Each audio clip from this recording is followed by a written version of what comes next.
राजाओं का वृत्तांत दूसरा भाग अध्याय 23। राजाओं का वृत्तांत दूसरा भाग अध्याय 23।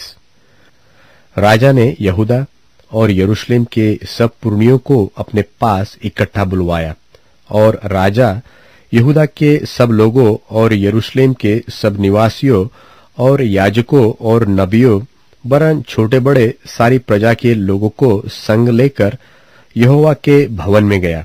तब उसने जो वाचा की पुस्तक यहोवा के भवन में मिली थी, उसकी सब बातें उनको पढ़कर सुनाई। तब राजा ने खंबे के पास खड़ा होकर यहोवा से इस आशय की वाचा बांधी कि मैं यहोवा के पीछे पीछे चलूंगा और अपने सारे मन और सारे प्राण से उसकी आज्ञाएं, चितौनियां और विधियों का नित पालन किया करूंगा, और इस वाचा की बातों को जो इस पुस्तक में लिखी है पूरी करूंगा, और सब प्रजा वाचा में संभागी होगी। तब राजा ने हिल्किय्याह महायाजक और उसके नीचे के याजकों और द्वारपालों को आज्ञा दी कि जितने पात्र बाल और अशेरा और आकाश के सब गण के लिए बने हैं, उन सबों को यहोवा के मंदिर में से निकाल ले आओ। तब उसने उनको यरूशलेम के बाहर किद्रोन के खेतों में फूंक कर उनकी राख बेतेल को पहुंचा दी, और जिन पुजारियों को यहूदा के राजाओं ने यहूदा के नगरों के ऊंचे स्थानों में और यरूशलेम के आसपास के स्थानों में धूप जलाने के लिए ठहराया था, उनको, और जो बाल और सूर्य, चंद्रमा, राशि चक्र और आकाश के कुल गण को धूप जलाते थे, उनको भी राजा ने दूर कर दिया। और वह अशेरा को यहोवा के भवन में से निकालकर यरूशलेम के बाहर किद्रोन नाले में लिवा ले गया, और वहीं उसको फूंक दिया और पीसकर बुकनी कर दिया। तब वह बुकनी साधारण लोगों की कब्रों पर फेंक दी गई।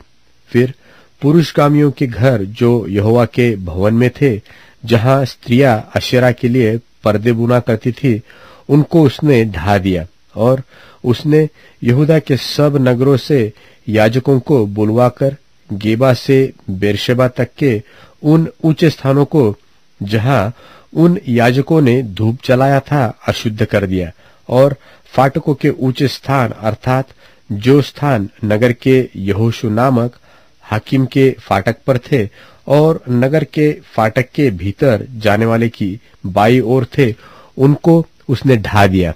तो भी ऊंचे स्थानों के याजक यरूशलेम में यहोवा की वेदी के पास न आए।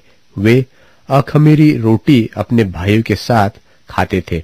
फिर उसने तोपेत को, जो हिन्नोम वंशियों की तराई में था, अशुद्ध कर दिया, ताकि कोई अपने बेटे व बेटी को मोलक के लिए आग में होम करके न चढ़ाए। और जो घोड़े यहूदा के राजाओं ने सूर्य को अर्पण करके यहोवा के भवन के द्वार पर नतनमेलेक नाम खोजे की बाहर की कोठरी में रखे थे, उनको उसने दूर किया और सूर्य के रथों को आग में फूंक दिया। और आहाज की अटारी की छत पर जो वेदियां यहूदा के राजाओं की बनाई हुई थी, और जो वेदियां मनश्शे ने यहोवा के भवन के दोनों आंगनों में बनाई थी, उनको राजा ने ढाकर पीस डाला और उनकी बुकनी किद्रोन नाले में फेंक दी। और जो ऊंचे स्थान इस्राएल के राजा सुलेमान ने यरूशलेम की पूर्व ओर और बिकारी नाम पहाड़ी की दक्षिण अलंग, अश्तोरेत नाम सीदोनियों की घिनौनी देवी, और कमोश नाम मोआबियों के घिनौने देवता, और मिल्कोम नाम अम्मोनियों के घिनौने देवता के लिए बनवाए थे, उनको राजा ने अशुद्ध कर दिया। और उसने लाठों को तोड़ दिया और अशेरों को काट डाला, और उनके स्थान मनुष्यों की हड्डियों से भर दिए। फिर बेतेल में जो वेदी थी और जो ऊंचा स्थान नबात के पुत्र यारोबाम ने बनाया था, जिसने इस्राएल से पाप करवाया था, उस वेदी और उस ऊंचे स्थान को उसने ढा दिया और ऊंचे स्थान को फूंक कर बुकनी कर दिया और अशेरा को फूंक दिया। और योशिय्याह ने फिरकर वहां के पहाड़ की कब्रों को देखा और लोगों को भेजकर उन कब्रों से हड्डियां निकलवा दी और वेदी पर जलवाकर उसको अशुद्ध किया। यह यहोवा के उस वचन के अनुसार हुआ जो परमेश्वर के उस भक्त ने पुकार कर कहा था, जिसने इन्हीं बातों की चर्चा की थी। तब उसने पूछा, जो खंबा मुझे दिखाई पड़ता है वह क्या है? तब नगर के लोगों ने उससे कहा, वह परमेश्वर के उस भक्तजन की कब्र है, जिसने यहूदा से आकर इसी काम की चर्चा पुकार कर की जो तूने बेतेल की वेदी से किया है। तब उसने कहा, उसको छोड़ दो, उसकी हड्डियों को कोई न हटाए।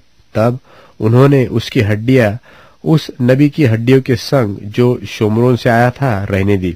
फिर ऊंचे स्थान के जितने भवन शोमरोन के नगरों में थे, जिनको इस्राएल के राजाओं ने बनाकर यहोवा को रीस दिलाई थी, उन सबों को योशिय्याह ने गिरा दिया, और जैसा जैसा उसने बेतेल में किया था वैसा वैसा उससे भी किया।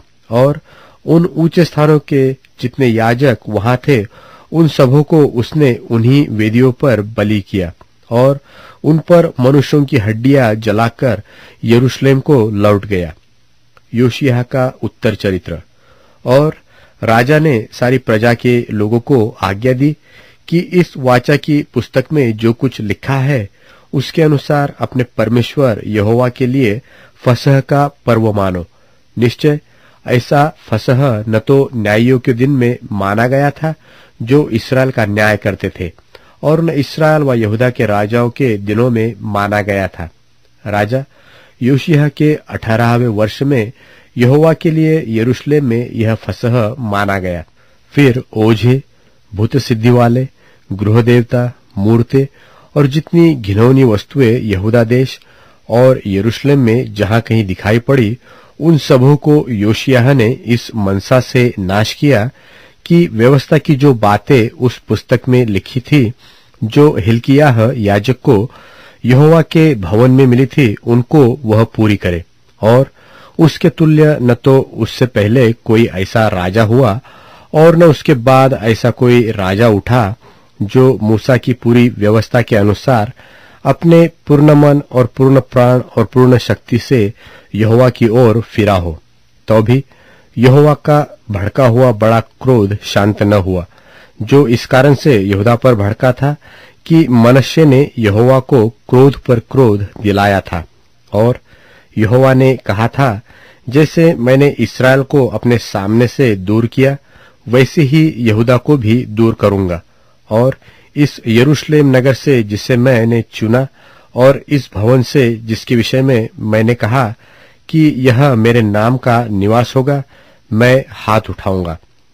योशिय्याह के और सब काम जो उसने किए, वह क्या यहूदा के राजाओं के इतिहास की पुस्तक में नहीं लिखे हैं?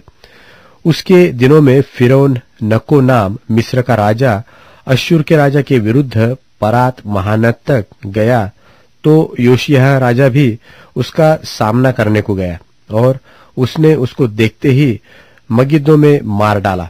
तब उसके कर्मचारियों ने उसकी लोथ एक रथ पर रखकर मगिद्दो से ले जाकर यरूशलेम को पहुंचाई और उसकी निज कब्र में रख दी।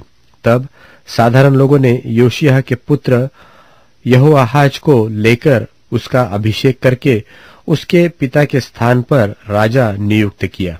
जब यहोआहाज राज्य करने लगा, तब वह 23 वर्ष का था और 3 महीने तक यरूशलेम में राज्य करता रहा।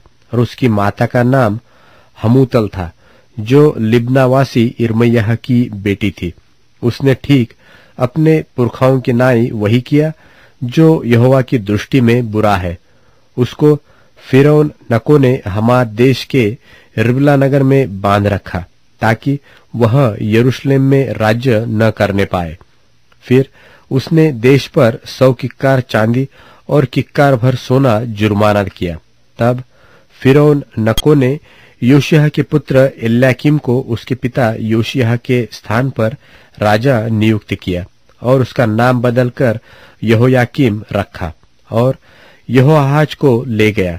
सो यहोआहाज मिस्र में जाकर वही मर गया। यहोयाकीम ने फिरौन को वह चांदी और सोना तो दिया, परंतु देश पर इसलिए कर लगाया कि फिरौन की आज्ञा के अनुसार उसे दे सके, अर्थात देश के सब लोगों से जितना जिस पर लगाना था उतनी चांदी और सोना उससे फिरौन नक्को को देने के लिए ले ली। यहोयाकीम का राज्य। यहोयाकीम राज्य करने लगा तब वह 25 वर्ष का था और 11 वर्ष तक यरूशलेम में राज्य करता रहा। और उसकी माता का नाम जबीदा था और रूमावासी अदायाह की बेटी थी। उसने ठीक अपने पुरखाओं की नाई वह किया जो यहोवा की दृष्टि में बुरा था।